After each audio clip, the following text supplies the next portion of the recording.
Welcome back to my channel. আশা করি আপনারা সকলে খুব ভালো আছেন, আমিও খুব ভালো আছি। আর আজকে জানেন প্রচণ্ড গরম পড়েছে, আর এই পাখাটা আপনাদের সাথে কথা বলছি বলে পাখাটা বন্ধ করলাম। না তো না, একটা কীরকম বাজে আওয়াজ আসে। তো আগে বলে দিই আমার ঘরে কি হবে হবে বাঁধাকপি, এই যে, আর মাছের তরকারি। ফ্রিজে মাছ ছিল, এটা জল দিয়ে ভিজিয়ে এসেছি। আর আজকে জানেন আমার বাড়িতে একটা ছেলে কাজ করে, 25-26 বছরের। ছেলেটা খুব ভালো জানেন। তো আজকে আসেনি মানে ওর পেটে না পাথর হয়েছে। কবে থেকেই বলছে অপারেশন করব অপারেশন করব, অপারেশন আর করে না। মাঝে মাঝে ব্যথা উঠে, যখনই ব্যথা উঠে তখনই ও কাজ করতে আসে না। তো আমি বলেছি ওকে যে তুই অপারেশন করে নে, আমি কিছু হেল্প করে দেবো। বলছে কি না, হেল্প করতে হবে না, আমার বাবা একটা হসপিটালেই কাজ করে। কি কাজ করে সেটা বলে না, মানে ওই টিয়নের কাজ করে বাবা, হসপিটালেই কাজ করে, কোনো টিয়ন হবে হয়তো। তো বললো সেই জন্য আমার কোনো পয়সা টয়সা লাগবে না। তো আমি বললাম তাহলে করাচ্ছে না কেন। তো ও টোটো চালায়, মানে আমার ঘর থেকে কাজ করে যাওয়ার পর টোটো চালায়। তো টোটো ওই অপারেশন করলে তো প্রায় ধরে রাখুন 10-15 দিন তো ও কিছু করতেও পারবে না, যেতেও পারবে না। আর ওর যে দিদি না বোন একজন আছে, সে কোনো কলেজে অ্যাডমিশন নেবে, তার জন্যে মানে ভাই পয়সা জোগাড় করছে, সেই জন্য এখন অপারেশন করাবে না। এইটাই তো আমাকে বললো। আর আমি জানি না সত্যি কি মিথ্যে। আজকাল আজকাল কি বলবো মানুষকে, সত্যি কি মিথ্যে বুঝতেই পারি না, এত বেশি মানুষ মিথ্যে কথা বলে না। এই ছেলেটা 1-2বার আমাকে মিথ্যা কথা বলেছে, সেই জন্যে আমি মানে ওকে বিশ্বাস করি না বলতে পারেন। একবার কি বললো বলুন তো, আমার 5 দিন ছুটি লাগে। দাঁড়ান, আমার সিটি পড়ছে, আমি বন্ধ করে দিই। তখন ধরে আপনার সাথে কথা বলছি না, সিটি পড়েই যাচ্ছে, সে গলে যাবে। একদিন আমাকে বলল ওর নাকি নানা মারা গেছে। আমাকে আমার কাছে এসে বলল আমি গ্রামে যাচ্ছি, আমি প্রায় একদম মানে সব কিছু কাজ টাজ মিটিয়ে তারপরে ফিরবে। তো আমি মানে কি বলবো, আমি এতদিন থাকবি? তো বললো হ্যাঁ, ওদের তো কেউ নেই, আমি আছি, আমি কাজ করবো। তারপরে ওর বাবা বললো কি, আমার না ছেলেটা যে যাচ্ছে যখন পুরো ড্রেস ফ্রেস বেড়ে মানে বুঝতেই পারা যাবে না, মানে ওই রকম একটা ঘরে যাচ্ছে। তো আমার বর বললো দেখে তো আমার একটুখানি সন্দেহ মনে হলো। তারপরে ওর মাকে আমরা ফোন করলাম। ওর মা কিন্তু এগুলো কিছু জানে না। ওর মাকে ফোন করলাম, করার পর ওর মা তো খুব রেগে গেছে। আমি বললাম দেখুন, আমি কিন্তু এরকম রাখবো না, 13-14 দিন কামাই করছে। তো আপনার কি কেউ মানে নানা টানা, ওর নানা মারা? বলছে নেই। কোন বলা হ্যাঁ ওর? তারপরে আমি বললাম এমনি তোমার ছেলে বলেছে। তারপরে সঙ্গে সঙ্গে ছেলেকে আমার সামনেই ফোন করে যা বলল। তারপরে ছেলেটাকে আমরা আর বিশ্বাস করি না, সত্যি মিথ্যে কিছু বিশ্বাস করি না। কিন্তু ছেলেটা যা কাজ ভালো করে না, মানে চিন্তার বাইরে এত সুন্দর কাজ করে। ঘর পুছবে না দেখবেন মনে হবে যেন মানে কি বলবো, নতুন ঘর, একটাও কোথাও বালু থাকে না, এত সুন্দর পোছে। আমার মপ দিয়েই পোছে, কিন্তু খুব সুন্দর পোছে। মিক্সি টিক্সি জানলা পাখা সব পোছে। এমনকি বাথরুমও পরিষ্কার করে দেয় আমার। বাথরুম মানে কি, ওই যে উপরে যে টাইলসগুলো আছে না, যে অনেক সময় শাওয়ারে ছিটা লেগে যাচ্ছাতে হয়ে যায়, ওগুলো পরিষ্কার করে। কী আর বলবো বলুন, গরিব মানুষ মিথ্যে কথা বলে বন্ধু বান্ধবদের সাথে একটু এনজয় করে, তা বলে 15 দিন। এটা আমি বললাম ওকে, তো তুমি ছুट्टी लो, लेकिन 1-2 दिन उससे ज़्यादा नहीं देंगे। আমি দিই ছুটি জানেন, সপ্তাহে একদিন করে বলি তুমি ছুটি নাও। ওরও তো মন করে বাচ্চা মানুষ কোথাও ঘুরবে, কিন্তু না, ও 15 দিন ছুটি চায়। তো চলুন এখন এই বাঁধাকপিটা কেটে তারপর ফিরে আসছি। অনেক বকবক হলো, অনেক দিন পর এলাম। কেন এতদিন আপনাকে দেখেছিলাম আমার আঙুলটা অনেকটা কেটে গেছিলো, কেটে পেকে গেছিলো। ওই পাকার কারণে মনটাও ভালো থাকে না, না শরীর ভালো না থাকলে। তো চলুন বাঁধাকপি করবো আর মাছ করবো, ঝটপট করে ফিরে আসছি। চলুন এখন রান্নাঘরে চলে যাই, আর বাঁধাকপিটা টপ টপ কেটে নেবো। ঋষি বললো যে আমি কেটে দেবো। ঋষি খুব সুন্দর ভালো বাঁধাকপি কাটে জানেন, তো ওকে বললাম তুই কেটে দে। আর বসেছি মুগের ডাল। দেখুন আপনাদের সাথে গল্প করছিলাম না, জলটা একদম শুকিয়ে গেছে। তো এটা করে দেবো অফ এখন। এটা এখন এই ঠান্ডা জল দেবো না, গরম জলই দেবো। আর এইখানে আছে মাছ ভেজানো। ঋষিকে ডাকলাম, বাঁধাকপিটা বলেছিল কেটে দেবে, তো গেছে চুল কাটতে। তো চুল কাটতে গেছে, যখন আসবে স্নান করবে ততক্ষণ আমি বসে থাকবো? তো চলুন আমি কেটে নিই। বলছে তুমি বললে একটু পরে করবে। খুব সুন্দর বাঁধাকপি কাটে চাকু দিয়ে, দারুণ। তো আমি আগে বাঁধাকপিটা কেটে নিই, চলুন কেটে একদম সিধা রান্নাঘরে। কুকারে পড়ছে সিটি, একটু আলু সিদ্ধ করছি বিকেলে নাস্তার জন্য। তো চলুন রান্নাঘরে চলে এসেছি। বাঁধাকপি কেটে অবস্থা দেখছেন, একদম ঘেমে গেছি। তো তাড়াতাড়ি রান্না করে নিই, এখনই আমার হাজব্যান্ড চলে আসবে খেতে, মুশকিল পড়ে যাব, মুশকিল হয়ে যাবে তখন, মুশকিল। তো এই ঋষি সকালে এই যে কড়াইটা কীভাবে পুড়িছে দেখুন, দেখছেন কড়াইটা কীভাবে পুড়িছে। এখানে দিয়ে দেবো একটু তেল। প্রথমে আমি ডালটা একটু সাম্বার দিয়ে দেবো জিরে, তেজপাতা, দিয়ে দেবো হলুদ,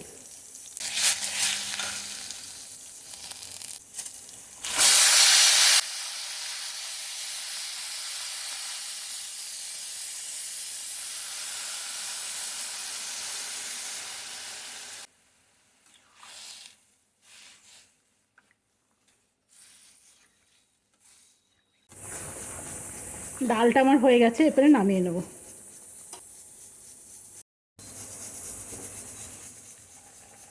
বাকি রান্নাটুকু করে নিই, বাঁধাকপি আর মাছের তরকারি। এখানে একটু টমেটো আমি কেটে নেব। তো দেখুন আমার বাঁধাকপিগুলো কাটা হয়ে গেছে। এটা কাটতে সময় লাগলো, ঋষি যদি কেটে দিত তাহলে আমার একটু সময়টা বাঁচতো। অন্য একটা অনেক কাজ থাকে না বাড়িতে, সেগুলো করতাম। তবে আজকে বললাম না আমার ছেলেটা আসেনি, যেটা কাজ করে, তো ওইদিকে অনেক কাজ পড়ে আছে। তো এখানে আলুও কেটে নিলাম, আর কেটে নিলাম একখানা টমেটো। এটা আমি একটু পেস্ট বানিয়ে নেবো। একদম নিরামিষ তরকারি যদি বানান তাহলে না একটু টমেটো দিলে, টমেটোটা এমনি পেস্ট করে দেবেন, তাহলে খুব সুন্দর গ্রেভি হবে। দিয়ে দিলাম একটু পাঁচফোড়ন, দিয়ে দিলাম দুটো তেজপাতা, আর এরপরে আলুগুলো আমি দিয়ে দেবো। তবে আলুগুলো একটু প্রথমে ভেজে নিতে হবে। দিয়ে দেবো নুন, আর দিয়ে দেবো হলুদ। আর আমি বাঁধাকপি যখন দেবো তখন আমি নুন হলুদ দেবো না, এর মধ্যেই সব দিয়ে দিলাম। আর যে টমেটোটা আমি পেস্ট করে রেখেছিলাম সবটাই দিয়ে দেবো, কেন নিরামিষ তরকারি না একটু গ্রেভি না হলে ভাল লাগে না। এইখানে আমার বাড়ির বানানো একটা মশলা আছে, সবজি মশলা, সেটা আমি সবেতেই ইউজ করি। দিয়ে দিলাম ধনে আর জিরে একসাথে আমি মিক্সির মধ্যে গুঁড়ো করে রেখে দিয়েছিলাম। মিক্সি ধোয়া একটু জল দিয়ে দিলাম একটু ঝাল লঙ্কা দিয়ে ভালো করে আরেকটু ভেজে নিতে হবে। তো দেখুন এটা মোটামুটি আমার ভাজা হয়ে গেছে। এরপরে আমি বাঁধাকপিগুলো দিয়ে দেবো। দেখতে ছোট হলে কি হবে বাঁধাকপিটা, কিন্তু বেশ অনেকটা হয়েছে। এটা দিয়ে দিলাম কভার, কিছুক্ষণ পর ফিরে এলাম। আর তবে জানেন তো এগুলো অফ সিজনের বাঁধাকপি না, আলুগুলো সেদ্ধ হয়ে গেছে, বাঁধাকপিগুলো যেন মনে হচ্ছে তাকিয়ে আছে। দিয়ে দিলাম একটু চিনি, নিরামিষ তরকারিতে চিনি দেবেন তো ভীষণ ভালো হয়। দিয়ে দেবো কভার, কিছুক্ষণ পর ফিরে এলাম। এরপর এখানে দিয়ে দেবো একটুখানি আটা। আমার মা বাঁধাকপির তরকারিতে একটু আটা দিত, সেটা সিজনেই হোক বা অফ সিজনেই হোক। তো আমার তরকারিটা হয়ে গেছে, এরপরে নামিয়ে নেব। আটা দেওয়ার পর দেখবেন একটুখানি পিঠালি টাইপের হয়ে যায় না, এটা বেশ খেতে ভালো লাগে। এরপরে চলুন নেক্সট রান্না বাকি আছে সেটাও করে নিই। তবে আমার হাজব্যান্ড চলে এসছে অফিস থেকে, আর তাড়া মারছে, হলো করেই যাচ্ছে। তো মাছটা বানালেই আমি তাড়াতাড়ি ওনাকে খেতে দিয়ে দেবো, কেন খেয়ে দিয়েই আবার অফিসে যাবে। এই টিফিন টাইমে বাড়িতে এসে খেয়ে দিয়ে তারপরে যায়। এবারে নুন হলুদ ভালো করে মাখিয়ে নেবো। এবারে তেলও দিয়ে দিয়েছি, আর তেলের মধ্যে দিয়ে দিয়েছি একটু নুন, যাতে মাছগুলো সেটে না যায়। দেখবেন হড়বড়ির মধ্যে রান্না করা আপনার মানে অত ভালো যাবে না, হড়বড় করে কি রান্না হয়। তাই আমি মাছগুলো ভেজে নিলাম। তবে আজকে রান্নাটা যেহেতু তাড়া আছে, সেহেতু একদম বিনা মশলার আমি রান্না করব। এখানে দিয়ে দিলাম দুখানা পেটি, আর কিছু একটা আমার বন্ধুর বাড়ি যাবে, এই মাছের তরকারিটা অল্প একটু রেখে দেবো। এখানে দিয়ে দেবো একটু রাঁধুনি ফোড়ন, মাছের মধ্যে রাঁধুনি ফোড়ন দিয়ে কখনো রান্না করে দেখবেন, দারুণ হয়। দিয়ে দিলাম একটু পেঁয়াজ বাটা, দিয়ে দিলাম টমেটো, দিয়ে দিলাম হলুদ, কেন কি কড়াইয়ের মধ্যে আমি নুন দিয়েছিলাম, সেই জন্য আলাদা করে নুন দিলাম না। দিলাম দুটো লঙ্কা, আর টমেটোগুলো ভালো করে ম্যাশ করে নিলাম। দিয়ে জল ঢেলে দিলাম। এমন তাড়া মারছে না, টমেটোগুলো আমার ম্যাশ করতে দিল না। এরপরে মাছগুলো আমি দিয়ে দেবো। আমার বাড়িতে ধনে পাতা নেই, কারি পাতা আছে, সেই জন্য দিয়ে দেবো একটুখানি কারি পাতা। এগুলো হলো কারি পাতা। তো চলুন, আমার মাছ রান্নাটা একদম রেডি হয়ে গেছে। আর উনিও একদম ডাইনিং টেবিলে বসে গেছে। আর এই দুখানা মাছ, এইটা যাবে বন্ধুর বাড়ি। কি অবস্থা দেখুন। চলুন, রান্না বান্না হয়ে গেছে। আর উনিও বাপরে বাপ, রান্নাঘরে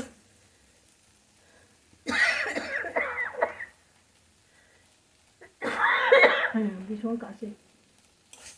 রান্নাঘরে এক্সস্ট ফ্যান আছে কিন্তু চালাই না, এই যে আপনাদের সাথে কথা বলতে পারবো না। তো চলে এসছে, চলুন খেতে দিব। অফিস থেকে চলে এসছে আর অবস্থা দেখুন আমার। তো মানে রান্নাঘরে থাকলে না বেশিক্ষণ দম বন্ধ হয়ে আছে। তো এনাকে খেতে দিয়ে দিলাম। এই খেয়ে নিই, খেয়ে দিয়ে এখন অফিসে যাবে। আর আকাশে মেঘ করে এসছে, আর বৃষ্টি শুরু হয়ে গেছে। আর আমার এদিকে মাইক্রো ওভেনটা খারাপ হয়ে গেছে, তারও মানুষ চলে এসছে জানেন। এর মধ্যেই দেখুন মানুষও চলে এলো। ভাগ্যিস রান্নাটা করে নিয়েছিলাম। তো চলুন আপনাকে দেখায়। ওভেনটা প্রায় সপ্তাহখানেক খারাপ ছিল। ও অ্যালুমিনিয়াম দেয়। অ্যালুমিনিয়াম না দিলে চলবে না, না? এই হলো ইয়ে, কত কি থাকে। হ্যাঁ, বাপ রে বাপ, কত কি থাকে আমাদের বোঝার বাইরে। এইটা খারাপ হয়েছে, এইটা।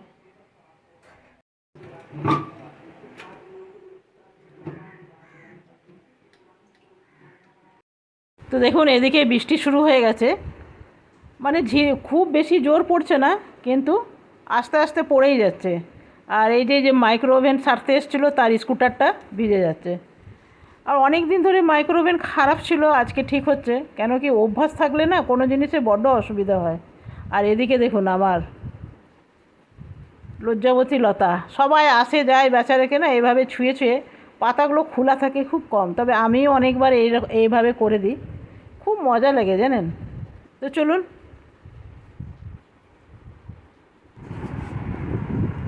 আজকে ওভেন ঠিক করতে এসেছিলো না, এই দেখুন এই জিনিসটা খারাপ হয়েছিল। এটার মধ্যে পুরনো জিনিসটা ঢুকিয়ে রেখে গেছে। কত টাকা গচ্চা লাগলো জানেন? 2600 টাকা। 2600 টাকা লেগেছে। আর কোম্পানির লোক এসে কত বলেছিল জানেন? কোম্পানির লোককে ডেকেছিলাম, তারা কত বলেছিল জানেন? 6,500 না 7,000 টাকা বলেছিল। বলছে কিউ ঠিক कीजिएगा नया खरीद लीजिए। আর এটা লোককে ডাকলাম, কোম্পানিরই জিনিস দিয়েছে, লেগেছে 2600 টাকা। তো বুঝে দেখুন, এই হলো ব্যাপার। কোম্পানির লোকেরা এসে যদি এই রকম করে তাহলে কি করে চলবে বলুন? কোম্পানির লোকেরা এসে বলবে কি খারাপ হয়ে গেছে নতুন মেশিন কিনে নেন, খারাপ হয়ে গেছে নতুন ফ্রিজ কিনে নেন। আর লোকদের ডাকলে ওরা সুন্দর এসে সেরে দিয়ে চলে যাচ্ছে, 2,000 2,500 সেরে দিয়ে চলে যাচ্ছে। এর আগেও আমার ওভেনটা একবার হয়েছিল, হাই ভোল্টেজে নষ্ট হয়ে গেছিলো, তখন ওই নিয়েছিল 1,800 টাকা। আজকে প্রায় 6-7 বছর আগে। এখনও তাই হয়েছে, বলছে ভোল্টেজ বেশি আসার কারণে চলতে চলতে বেশি ভোল্টেজ এসে এমনি হয়ে গেছে। তো চলুন, ঠিক আছে, আমরা আগে খেয়ে নিই। বেশি বকবক করে বাবারে, খালি পেটে কম নাকি বলুন তো? খালি পেটে বকবক করে যায়। কখন সকালে একখানা রুটি খেয়েছি। টাইপডটা কোথায় গেল? টাইপড কখন সকালে একখানা রুটি খেয়েছি, ওই রুটি খেয়ে এতক্ষণ চলছে বেলা 4:30 অবধি। এই বনে আর স্নান হলো, পুজো হলো, মাইক্রোওভেন খারাপ হলো, এখন বাজে মাইক্রোওভেন খারাপ হয়েছিল, এটা ঠিক হলো। এত কাজের মধ্যে না উল্টো কথা হয়ে যায় আজকাল, খুব উল্টো কথা হচ্ছে। আপনারা কিছু মনে করবেন না কিন্তু। তো যাই হোক, এখন বাজে কটা জানেন? ঘড়িতে 4টে। আর লোকটাও এসছে জানেন প্রায় 3টের সময়। পুরো খুললো, ঠিক করলো। হ্যাঁ, আমার হাজব্যান্ডকে খেতে দিলাম। আমার আজকে একটু দেরি হয়ে গেছিলো, ঘরের কাজের ছেলেটা আসেনি। আমাকে এখানে একটু দিয়ে দিন। চলো ঝটপট অল্প খাবো, বেশি না, ব্যাস ইतना ही खा। তো চলুন আমরা আগে খেয়ে নিই, তারপরে কথা বলবো। এই যে এই হলো আমাদের মাছ।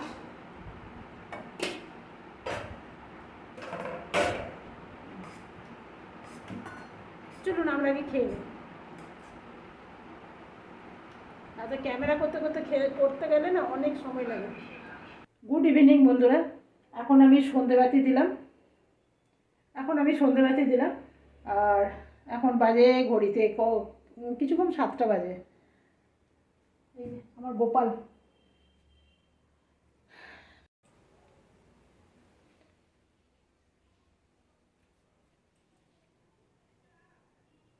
এখন সন্ধেবাতি দেওয়া হলো, এখন বানাবো চা। আর এখন কেটে রাখলাম, বিকেলের জন্য হবে নেনুয়া।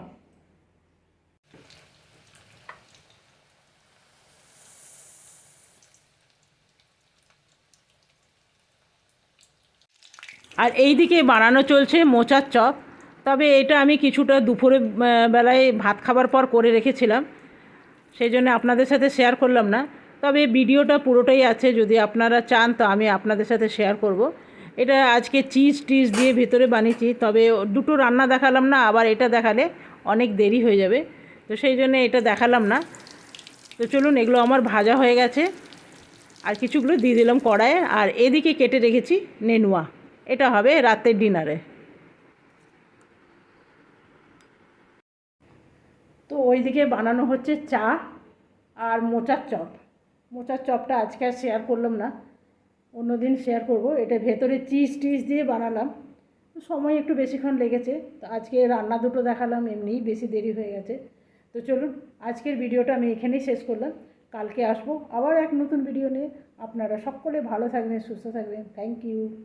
আজকে ওই ওভেনওয়ালাটা গেল, তারপর যে শুয়েছিলাম না, তারপরে এই কিছুক্ষণ আগে উঠে সন্ধে টন্ধে দিয়ে মোচার চপগুলো তখনই দুপুরেই অর্ধেক বানানো ছিল, এখন তো শুধু গড়লাম।